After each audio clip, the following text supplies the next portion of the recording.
আসসালামু আলাইকুম ওরহমতুল্লাহি ওবারাকাতুহ।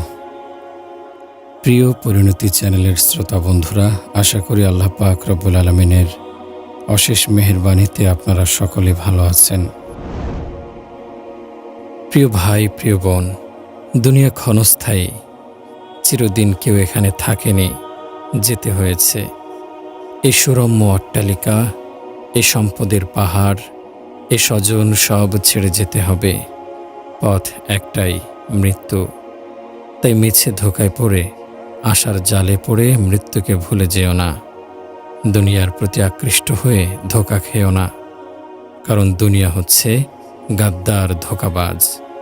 দুনিয়ার নানা রঙে সেজে আমাদের ধোকা দেয়।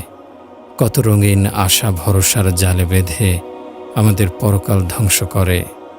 হায়, আজ সবার দৃষ্টি দুনিয়ার উপর নিবদ্ধ। দুনিয়া যেন এক সুন্দরী বধূ, আমরা সবাই তার প্রেমে আসক্ত হয়ে আছি। অথচ এ দুনিয়া কার সাথে বিশ্বাসঘাতকতা করেনি? দুনিয়া কাউকে চিরদিন রাখেনি, ছুঁড়ে ফেলেছে। কত না আশাবাদীকে নিরাশার যাতনা দিয়েছে। তাই বলি, হে লোক সকল, বাস্তবতাকে বুঝতে শেখো। সত্য হলো এটাই যে দুনিয়া এমন এক ধোঁকা, যার প্রেম ভালোবাসা আমাকে অপদস্থ করবে। আল্লাহ তাআলাই বলেছেন, দুনিয়ার মোহাব্বত থেকে বাঁচো। দুনিয়ার নতুন কিছু আছে কি যা পুরাতন হবে না? দুনিয়ার এমন কোনো রাজত্ব আছে যা ধ্বংস হবে না? এখানের সব প্রাচুর্য ধ্বংসপ্রাপ্ত হবে। আমার আপনার মৃত্যুর পর আমাদের সম্পদ হারিয়ে যাবে। আমার কি হবে তখন, যখন আমাকে কবরে একাকী রেখে আসবে? স্বজনরা দুদিন পর ভুলে যাবে। আমার সম্পদ আমার কি উপকারে আসবে? যে সন্তানদের সুখের জন্য দুনিয়ার জিন্দেগিটা সম্পদের পিছে শেষ করে এসেছি, এখন সে সম্পদের মালিক সন্তানরা। আর এই সন্তানদের জন্য যে কষ্ট করেছি, কবরে আমার সে সন্তানরাই বা কি উপকারে আসবে? সন্তানদেরকে দুনিয়ার সম্পদ দ্বারা ভরে দিয়েছি, কিন্তু ঈমান তো শেখাইনি। সন্তানদের যদি দিনদার বানাতে পারতাম, তাহলে মৃত্যুর পর আমার কবরে ফাতিহা পড়ত। সন্তানদের কারণে আমি সওয়াব পেতাম। যদি এ সম্পদের কিছু আল্লাহর রাস্তায় ব্যয় করতাম, তাহলে মৃত্যুর পরও আমার জন্য তা উপকারে আসত। আফসোস আমাদের, আমরা দুনিয়ার পিছে এমনভাবে ঝুঁকে গেছি যে পাপের বোঝা শুধু বৃদ্ধি করেছি, নেকের ভাণ্ডার একদম শূন্য। আর এই অবস্থায় চলেছি পরকালের আসামি হয়ে। সে বিচারের দিনে আমার পাপের একটি কণাও কেউ নেবে না, আর নেকের একটি কণাও কেউ কাউকে দেবে না। বড় কঠিন সেদিন, শেষ বিচারের দিন। মহান আল্লাহ রব্বুল আলামিন বিচারক। আমরা তার অকৃতজ্ঞ বান্দা পাপের পাহাড় নিয়ে আল্লাহ তাআলার সামনে দাঁড়াবো। নেকের খাতা শূন্য। পিতা তার সন্তানকে খুঁজবে একটি নেকির জন্য, সন্তান পিতাকে খুঁজবে একটি নেকির জন্য। একটি নেকের সেদিন অনেক মূল্য থাকবে। পিতা দেখবে সন্তান দাঁড়িয়ে আছে, স্ত্রী দাঁড়িয়ে আছে, ভাই স্বজন, কত চেনা মুখ। সেদিন কেউ কারো কাজে আসবে না। সবাই সেদিন নিজেকে নিয়ে ব্যস্ত থাকবে। সবাই মহাপরাক্রমশালী আল্লাহ তাআলার সামনে ভয়ে কাঁপবে। নিজেদের মূর্খতার কথা ভেবে যখন দেখবে যে সম্পদ দুনিয়ায় আমার জন্য আশীর্বাদ ছিল, তা এখন বিপদের কারণ। হায় সম্পদ, যে সম্পদের জাকাত ওয়াজিব হওয়ার পরও তা দেয়নি, সম্পদ কমে যাবে বলে। প্রতিবেশী গরিব ছিল, না খেয়ে তারা কষ্ট করত, আমার থাকা সত্ত্বেও তাদের সাহায্য করিনি। সেদিন সব কিছুই মনে হবে। আল্লাহ পাক স্মরণ করিয়ে দেবেন, অস্বীকার করার উপায় নেই। আমার আমলনামা লেখা হচ্ছে, সেদিন তা আমার সামনে পেশ করা হবে। আমি কি জবাব দেব?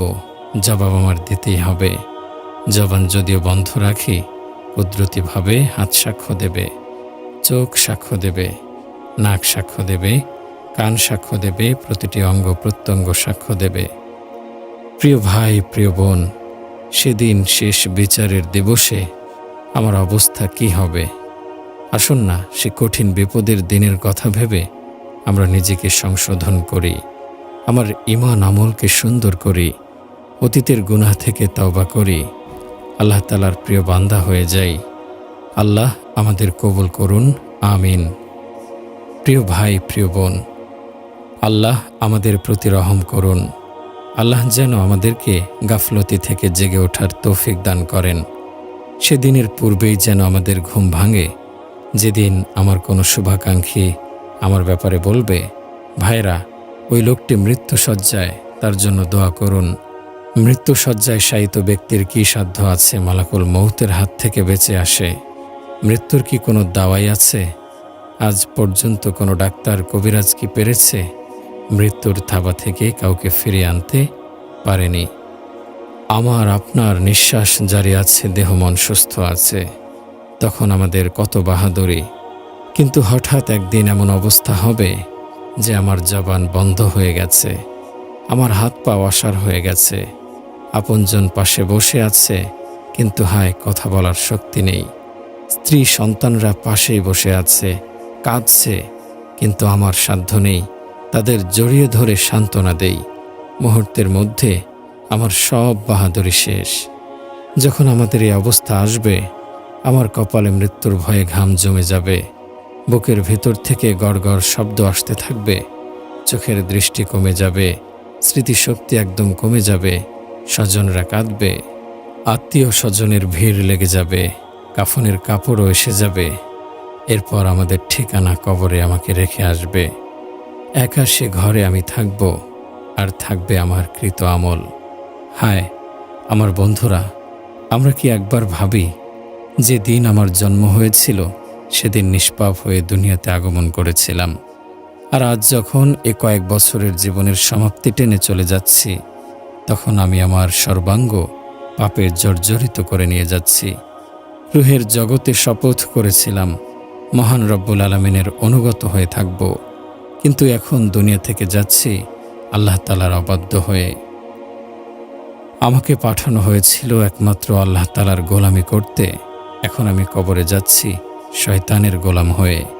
বন্ধুরা, আমরা তো শয়তানের ধোকায় পড়ে আজ আল্লাহ তাআলাকে ভুলে গেছি। দুনিয়া কামাই করতে করতে আল্লাহ তাআলার পথ থেকে দূরে সরে যাচ্ছি, অথচ এই দুনিয়া একটি ধোঁকা। হযরত হাসান বসরি রহমতুল্লাহি আলাইহি হযরত ওমর বিন আব্দুল আজিজ রহমতুল্লাহি আলাইহিকে পত্র লিখেছিলেন, দুনিয়া ক্ষণস্থায়ী ঘর ছেড়ে চলে যেতে হবে। কেউ এ ঘরে চিরদিন থাকতে পারেনি, আমরাও পারব না। হে আমিরুল মুমিনিন, দুনিয়াকে ভয় করুন, দুনিয়া থেকে দূরে থাকুন। দুনিয়াকে যে বর্জন করতে পারল তার জন্য দুনিয়া কল্যাণকর। দুনিয়ার এই সম্পদের কি দাম আছে? এ সম্পদ তো আমার পরকালের অভাব দূর করতে পারবে না। পরকালের অভাবকে দূর করতে পারে একমাত্র নেক আমল। এ দুনিয়ার জন্য প্রতি মুহূর্তে কত যে আদম সন্তান জীবন বাজি রাখছে। যে দুনিয়াকে ইজ্জত দেবে, দুনিয়া তাকে অপমান করবে। যে দুনিয়া জমা করবে, দুনিয়া তাকে অভাবে ফেলবে। দুনিয়া হচ্ছে সর্বনাশা বিষ। যারা তার পরিচয় জানে না, তারা এ বিষ খেয়ে নিজেদের সর্বনাশ করছে। অতএব দুনিয়াতে এভাবে থাকো যেভাবে কেউ তার জখমে ওষুধ ব্যবহার করে, রোগ বেড়ে যাবার ভয়ে তিতা ওষুধ ব্যবহার করে বাধ্য হয়ে। গাদ্দার ও ধোঁকাবাজ এ জগৎ থেকে দূরে থাকো। অতএব হে আমিরুল মুমিনিন, এ দুনিয়া থেকে দূরে থাকুন, যত বেশি সম্ভব গোপনে ও সাবধানে থাকুন। যখনই কেউ দুনিয়ার কোনো সম্পদ পেয়ে উল্লাসিত হয়, তেমনি বিপদও তাকে কাঁদিয়ে ফেলে। দুনিয়ায় শত্রুরা যেমন বিপজ্জনক, তেমনিভাবে হিতাকাঙ্ক্ষীরাও গাদ্দারি করে থাকে। এখানে সব কিছুর ধ্বংস অনিবার্য। এজন্যই এখানের সুখ হাজার দুঃখে ভরা থাকে, যা যায় তা ফিরে আসে না। ভবিষ্যতেও যে আসবে তার কোনো নিশ্চয়তা নেই। তাই ভবিষ্যতের আশাও ধোঁকা ছাড়া আর কিছু নয়। দুনিয়ার আনন্দ বেদনাযুক্ত, স্বচ্ছতা ও ময়লাযুক্ত। জীবন সর্বদাই আশঙ্কামুক্ত নয়। প্রকৃত বিবেক বুদ্ধি নিয়ে ভাবলে আমরা যা দেখব, দুনিয়ার সুখের যত উপকরণ আছে সবই বিপজ্জনক। আল্লাহ পাক আমাদেরকে বিপদ আপদ সম্পর্কে বিভিন্নভাবে সতর্ক করেছেন। যদি আল্লাহ পাক তা নাও করতেন, তবুও দুনিয়ার রূপ দেখে বুদ্ধিমানের বিবেক জাগ্রত হওয়া উচিত ছিল। আমাদের অলস মন মস্তিষ্ক জাগ্রত হওয়া উচিত ছিল। কিন্তু আল্লাহ তাআলার পক্ষ থেকে যখন সতর্ককারী এবং উপদেশদাতা এসেছেন, তখন আমরা কিভাবে ঘুমিয়ে থাকি? এরপরও কি আমাদের ঘুমিয়ে থাকার অবকাশ আছে? ভাই ও বোন, আসুন আমরা সতর্ক হই, সংশোধিত হই। আল্লাহ আমাদের কবুল করুন, আমিন। প্রিয় ভাই, প্রিয় বোন, আমার জীবন তো কেটে যায় দুনিয়ার রঙিন চাকচিক্য অবলোকন করতে করতে। আজ আমরা এতই ব্যস্ত, এতই পেরেশান যে খাওয়া দাওয়ার কথাও ভুলে যাই। জোহরের সময় চলে যায়, আসর যায়, মাগরিব যায়, ঈশাও চলে যায়। আল্লাহ তালার বান্দা আল্লাহ তালার আদেশ মানার সময় পায় না। আল্লাহ তালার গোলামি ছেড়ে দুনিয়ার গোলামি শুরু করেছে। আজ তো মানুষ চাকরির গোলাম, ব্যবসার গোলাম, হুকুমতের গোলাম, রাজনীতির গোলাম। এসব গোলামির শিকল আমরা এমনভাবে পড়ে নিয়েছি, এখন তা ছিন্ন করার শক্তিও আমাদের নেই। আজ দুনিয়ার মায়া মোহাব্বতের শিকলে আমরা এমনভাবে জড়িয়ে গেছি যে একটা থেকে মুক্ত হলে আরেকটা এসে আটকে ফেলে। আজ আমরা বিবি বাচ্চাদের শিকলে নিজেদের জড়িয়ে নিয়েছি, চাকরির শিকলে আটকে গেছি, হুকুমত, রাজনীতি, সম্পদ, মান সম্মান, এক কথায় দুনিয়ার সমস্ত ঝামেলায় নিজেরা আটকে গেছি। আজ আল্লাহ তালাকে ভুলে যাবার কারণে, আল্লাহ ও তার রাসূলের সাথে সম্পর্ক না জোড়ানোর কারণে আমরা দুনিয়ার ঝামেলায় আটকে হাহুতাশ করছি। আজ আমরা এই পেরেশানির শিকল থেকে মুক্ত হওয়ার চেষ্টা করেও পারছি না। কেন জানেন? একমাত্র আল্লাহ তালার পথ ছেড়ে দেওয়ার কারণে, আল্লাহ তালার সাথে সম্পর্কহীনতার কারণে মুসলমান আজ সব হারিয়েছে। প্রিয় ভাই, প্রিয় বোন, আমাদের অবস্থা তো হয়েছে সে পাখির মতো, যে পাখিকে ছোটবেলা থেকে খাঁচায় বন্দি করে রাখা হয়েছিল। একদিন মালিকের দয়া হলো, পাখিটিকে মুক্ত করে দিয়ে বলে, তুই উড়ে চলে যা, আজ থেকে তুই মুক্ত। পাখি বলে, হায়, আমি তো উঠতেই ভুলে গেছি। সে ছোটবেলা থেকে তুমি আমাকে খাঁচার ভেতর আটকে রেখেছ, আর যদি উঠতেও পারি তবুও তো আমার ঘর আমি চিনি না, যাব কোথায়? আজ আমরা তো এই পাখিটির মতোই সব ভুলে গেছি। আমি শুধু টাকা কামাই করাই শিখলাম, দোকান থেকে ঘর, ঘর থেকে দোকান, এ তো আমার দুনিয়ার অর্জন। না বুঝলাম সমাজকে, না বুঝলাম দিনকে, না বুঝলাম উম্মতের ব্যথা বেদনাকে। আজ আমাদের অবস্থা তো সে পাখির মতোই। আমরা তো সে পাখি।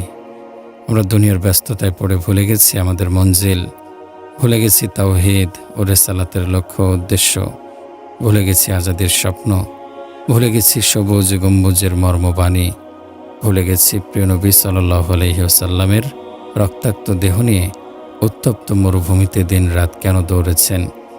আমরা ভুলে গেছি মুহাজিরে মক্কার সে আত্মত্যাগ, ভুলে গেছি আনসারে মদিনার মহানুভবতা, প্রিয় নবীর দাওয়াতি মিশনকে পৃথিবীতে প্রতিষ্ঠিত করতে যারা উত্তপ্ত মরুতে সাঁতরেছেন বালির সমুদ্র, এই দিনকে প্রতিষ্ঠিত করতে যারা জিহাদের ময়দানে চলেছেন রক্তের স্রোত, ধৈর্য ও দৃঢ়তার পরিচয় দিয়েছেন।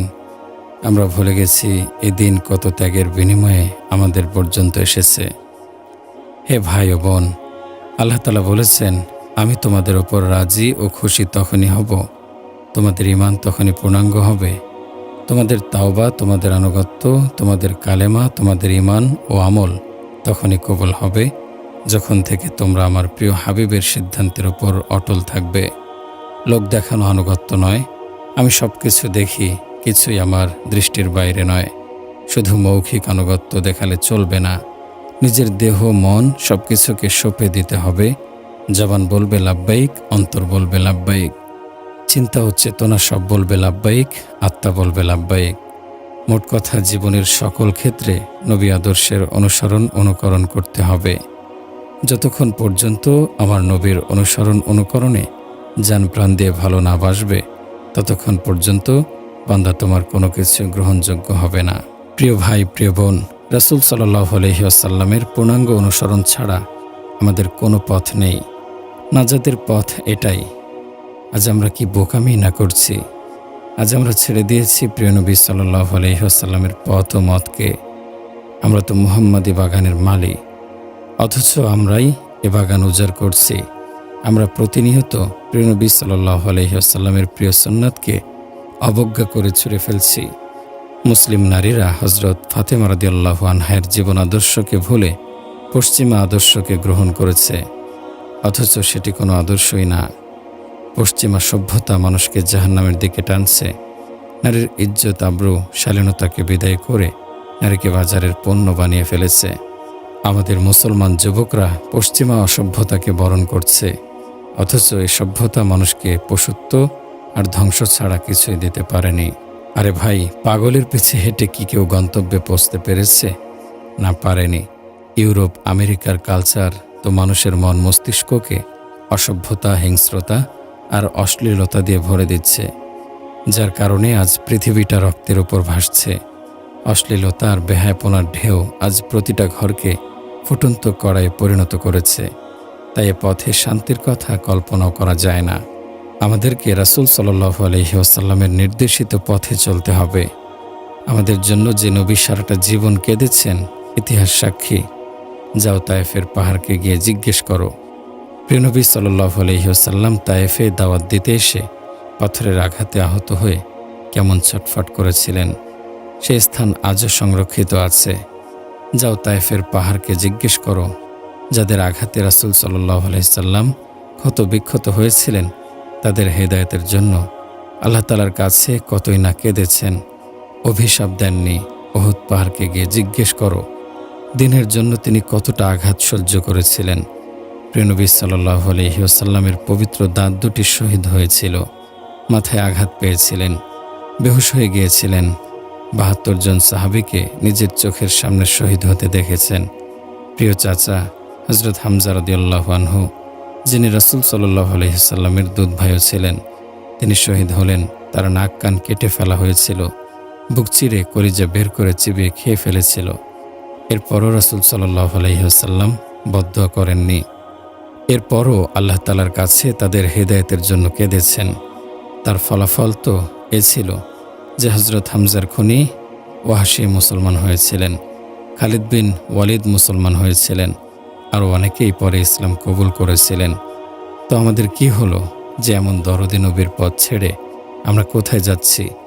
যে নবী আপন চাচার খুনিকে জান্নাতের পথ দেখিয়েছেন, সে নবীর চেয়ে প্রিয় তো আমাদের কেউ নেই।